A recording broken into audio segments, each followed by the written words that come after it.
जय श्री राम। दोस्तों स्वस्थ शरीर ही व्यक्ति की पूंजी होता है। यदि शरीर स्वस्थ है तो व्यक्ति कोई भी काम करने में सक्षम होता है। इसलिए हमारे शास्त्रों में भी कहा गया है कि पहला सुख निरोगी काया है।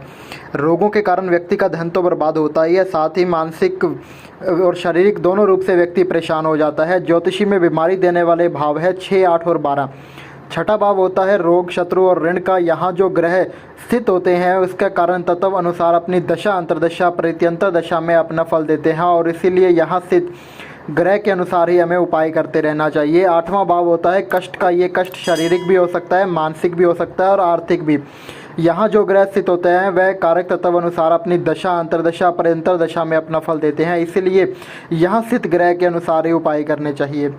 12वां भाव होता है व्यय का, खर्चे का। ये खर्चा बीमारी पर हो सकता है, इसका पता आपकी कुंडली में बैठे ग्रहों के अनुसार ही पता चलता है। 12वां भाव अस्पताल का भी होता है। 12वां भाव अकेलेपन का भी होता है। यहाँ पर बैठे ग्रह इंसान को अस्पताल में भर्ती करवा सकते हैं, जहाँ पर वो अपने आप को बिल्कुल अकेला महसूस करता है। 6, 8, 12 भाव का उपाय करना बहुत ज़रूरी होता है, इसीलिए ये उपाय किसी योग्य ज्योतिष की सलाह पर ही करने चाहिए। कुछ उपाय जो हर कोई कर सकता है, जिसके लिए कोई प्रतिबंध नहीं है। ज्योतिष में कुछ ऐसे उपाय बताए गए हैं जिन्हें आप अपना इलाज करवाने में आजमा सकते हैं और आप रोगों से पीछा भी छुड़वा सकते हैं। तो चलिए जानते हैं उन उपायों के बारे में।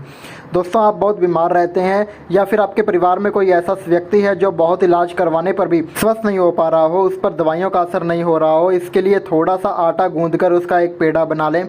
एक लोटे में जल भर रहे, अब बनाए हुए आटे की लोई और जल भरे हुए लोटे को लेकर रोगी के ऊपर से 3 बार उतारें। जल को किसी पेड़ जैसे पीपल आदि में चढ़ा दें और आटे का पेड़ा गाय को खिला दें। इस उपाय को 3 दिन तक करना चाहिए। माना जाता है कि इससे रोगी को स्वास्थ्य लाभ होने लगता है।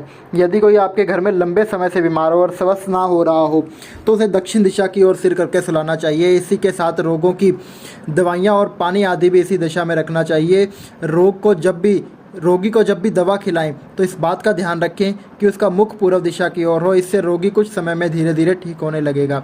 अगर आपके घर में कोई बहुत बीमार रहता है तो आपको किसी अस्पताल आदि में जाकर थोड़े थोड़े समय पर ज़रूरतमंदों को फल और दवाइयाँ दान करते रहना चाहिए। इससे आपको समय मानसिक शांति अनुभव तो होती ही है, साथ ही मान्यता है कि इससे व्यक्ति के रोग कटने लगते हैं और वह जल्दी स्वस्थ हो जाता है। इन उपायों को अगर रोगी को साथ साथ सुलेमानी हकीक पत्थर की अंगूठी या लॉकेट के रूप में भी पहना दिया जाए तो वह चमत्कारी असर दिखाता है। और अधिक जानकारी यदि आप पाना चाहते हो सुलेमानी हकीक के बारे में या अपनी कुंडली का संपूर्ण विश्लेषण करवाना चाहते हो तो आप हमें हमारे नंबरों पर संपर्क कर सकते हैं। आपको हमारे नंबर डिस्क्रिप्शन बॉक्स में मिल जाएंगे। जय श्री राम दोस्तों।